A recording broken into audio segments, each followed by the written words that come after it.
Salut à toutes et à tous, c'est Erwan Le Havre, victoire 3 buts à 0 de nos Ciel et Marines. Alors on débriefe ça ensemble, c'était la 27e journée de la Demi-Ligue 2 et c'est parti pour cette vidéo après match.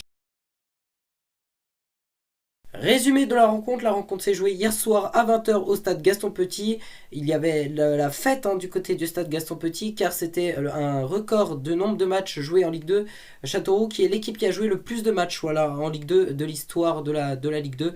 Donc félicitations à tous les Castelroussins.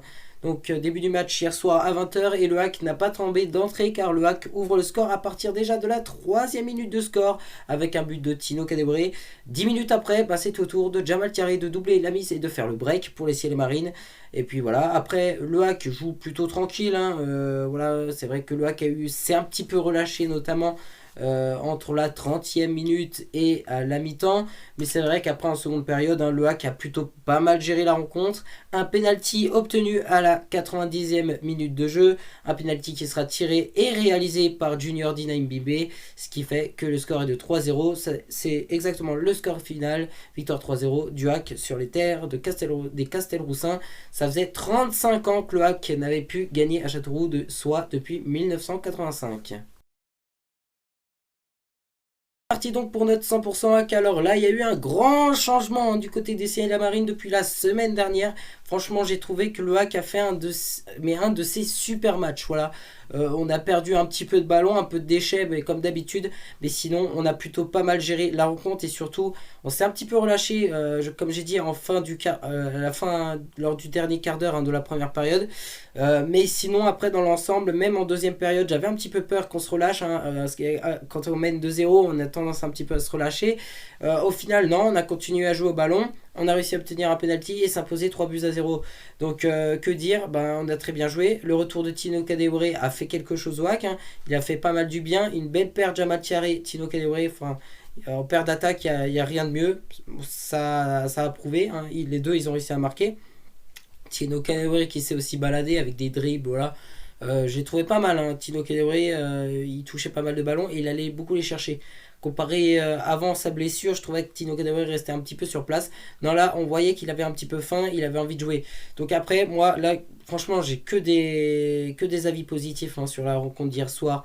Tous les joueurs ont joué leur match. Je pense que c'est dû qu'à Paul Owen a fait de sacrés changements aussi. À mon avis, il a pas mal discuté avec eux. Ils ont dû quand même se prendre une petite gueulante. Ce qui a plutôt bien marché. Maintenant, voilà, c'est bien beau de gagner sous un très beau score en plus. Châteauroux est seulement 15e, donc ça se dire que c'est une équipe de classe moyenne dans les équipes de faiblesse, entre guillemets.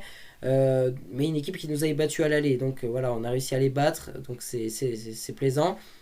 Une équipe en plus qui était pas mal. Maintenant, c'est pas non plus une équipe, comme je dirais, comme Lens, etc., qui sont des équipes qui sont des matchs directs, mais c'était un match sérieux et on a su le maîtriser. Donc, prochain match, il va falloir tout simplement confirmer. Ce sera face à la JOCR la semaine prochaine à domicile. Donc la JOCR, une autre équipe qui nous avait battu. Donc ce sera quand même sympa, on va dire, de comparer ce match-là à celui de Serre pour voir si le hack poursuit sur ses efforts et fait encore un match propre, sans perdre beaucoup de ballons et sans se relâcher, sans se dire voilà le match est fini. Non, franchement là je suis content. Voilà, comme le hack a joué hier. Ouais, comment dire, j'ai juste envie de fêter ça. Voilà, je suis heureux, mais il faut confirmer. Et on est quand même à 6 points actuellement de la 5e place, une 5e place qui reste possible, une place de playoff qui reste possible. Guingamp a perdu en plus hier soir, donc c'est à notre avantage. On est remonté à la 6e place. Donc pour ça, c'est déjà bien. Voilà, le hack peut encore espérer une 4e ou 5e place. Mais comme a dit Paul Le Guen hier soir, maintenant on espère faire une très bonne série. J'espère qu'on va faire une très bonne série. Et ça commence dès la semaine prochaine avec un match face à la JOCR. Voilà, c'est tout pour ce 100% hack. Avec évidemment le sourire après cette très belle victoire. Les notes des joueurs en soi, franchement, j'ai pas fait de notes détaillées sur 10, etc. Voilà, j'ai pas eu le temps forcément à réfléchir à cela. Mais franchement, je pense qu'ils ont tous au moins je dirais 6 ou 7 sur 10, tous. au minimum, voilà.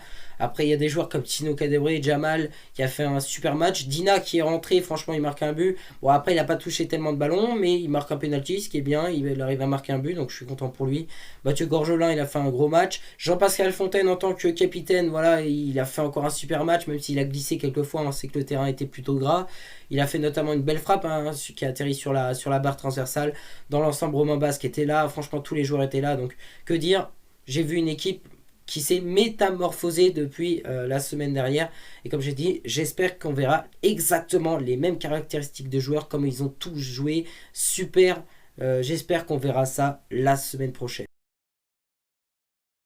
Alors, si je serais Paul Owen, bah tout simplement, j'aurais rien changé. Franchement, Paul Owen a été parfait hier. Il m'a mis Pape Gay en tant que remplacement. Et franchement, moi, j'aime pas Pape Gay du tout. Je ne l'aime pas. Je ne peux pas le.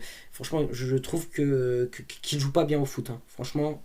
Et du coup, bah, ça m'a fait plaisir, tout simplement qu'il ne soit pas titulaire déjà, parce que quand il est titulaire, il perd tous les ballons. Et là, bah, on a prouvé que sans Pabier, bah, qu'on était capable de gagner. Après, bien sûr, je pense que la victoire en est aussi grâce à Tino Kadewere, qui est associé à Jamal Thierry, hein. C'est vraiment un duo qui explose, hein. 32 buts sur 37 ont été marqués soit par Thierry ou soit par Kadewere, hein. Ce qui est énorme. On sait que Tino Kadewere est le meilleur buteur de la Dominique 2, que Jean-Pascal Fontaine est actuellement le meilleur passeur décisif du club.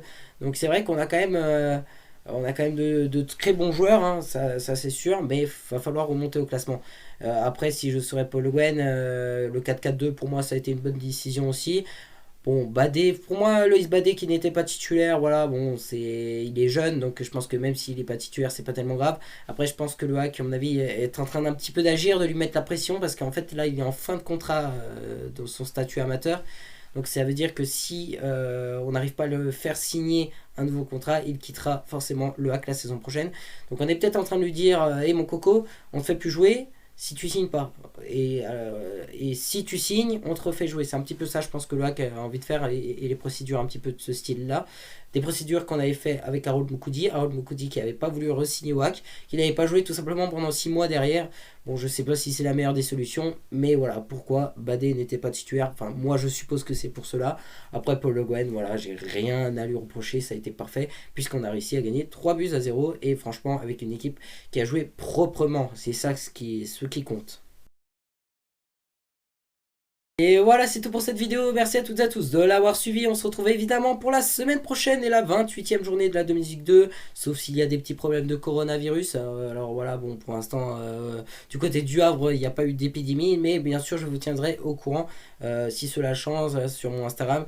Peut-être que je ferai une petite vidéo YouTube hein, quand même si le match est reporté hein, au cas où. Mais normalement, le match devrait se tenir. Et donc, normalement, on se retrouve vendredi pour la 28e journée de la Dominique 2. Un dernier match pour le match HAC contre l'AGIA. Donc voilà, à vendredi. Sinon, pour mon sondage Instagram, bah, il sort mardi, voilà, sur mon Instagram, évidemment, erwanlevray76. Hein, si vous ne savez pas comment ça s'écrit, c'est dans la description. Dans la description, vous avez aussi les résultats de la 27e journée, le classement, évidemment, le lien de la chaîne YouTube de Julien Hack and Stadium Foot. Et d'ailleurs, je fais un petit clin d'œil à un supporter nîmois, voilà, c'est Momo, le supporter nîmois. Donc voilà, petite dédicace à lui. Il aime bien commenter mes vidéos. Donc merci à toi, l'ami, et allez Nîmes, voilà, tout simplement pour la fin de saison.